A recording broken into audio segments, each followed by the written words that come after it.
भाजपला आणि महायुतीच्या अनेक नेत्यांना कळणार सुद्धा नाही काय घडलं। त्याचा एक ट्रेलर लोकसभेमध्ये आपण सर्वांनी बघितलेला आहे।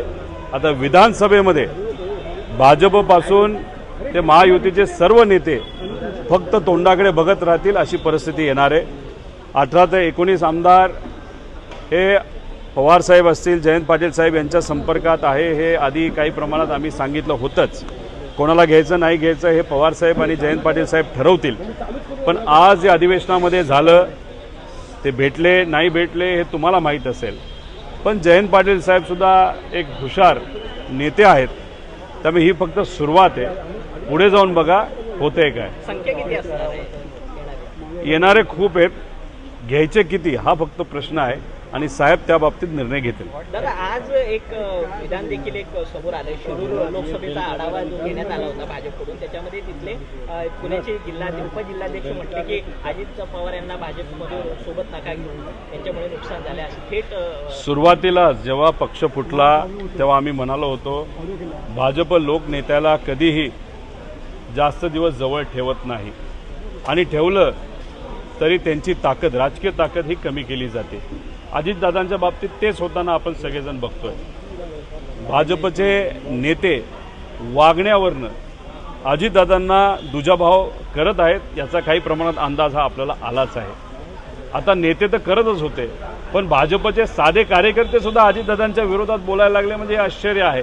त्या दादांच्या समोर नाही अजितदादांच्या बद्दल बोलणं हे अनेक लोक टाळत होते, कारण त्यांचा एक वेगळा दरारा होता जे जेव्हा पुरोगामी विचारनेते साहेबांबरोबर होते, पण तो दरारा भाजपबरोबर गेल्यानंतर कमी झाला आहे असं वाटतं। त्यामुळे भाजपबरोबर दादा राहिले तर त्यांना 20 सीट या लढाव्या लागतील।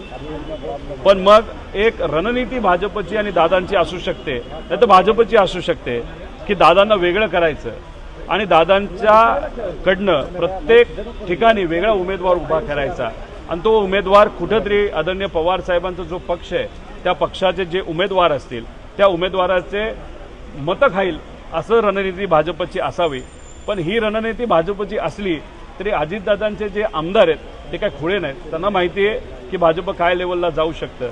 त्यामुळे भाजपने काही विचार केला तरी आमदार त्यांचा विचार त्या ठिकाणी करतील आणि येत्या काळामध्ये आपल्याला अजितदादांची अजून राजकीय ताकद कमी भाजप करत असताना बघायला मिळेल। आपल्या नेत्याविषयी कार्यकर्ते देखील बोलत आहेत, म्हणजे अजित पवारांविषयी बोलत आहेत। आता त्यांच्या गटातले नेते असतील किंवा आमदार थेटपणे स्पष्टपणे उघडपणे विरोध करताना देखील ते विविध पक्षाच्या संपर्कात असतील असं वाटतंय। कुणी भाजपच्या संपर्कात असेल, कुणी शिंदे गटाच्या संपर्कात असेल, कुणी आमच्या संपर्कात असेल। त्यामुळे ज्या पद्धतीने ते पूर्वी दादांची बाजू घेताना आपण बघत होतो, लोकसभेचं इलेक्शन झाल्यानंतर तसं काय होताना दिसत नाही। पण भाजप अतिशय घातक पक्ष आहे, अतिशय घातक विचार आहे। त्यामुळे राजकीय दृष्टिकोनातून दादांना अजून मोठ्या प्रमाणात अडचणीत आणण्याचा प्रयत्न हा भाजपकडनं केला जाईल असं वाटतं।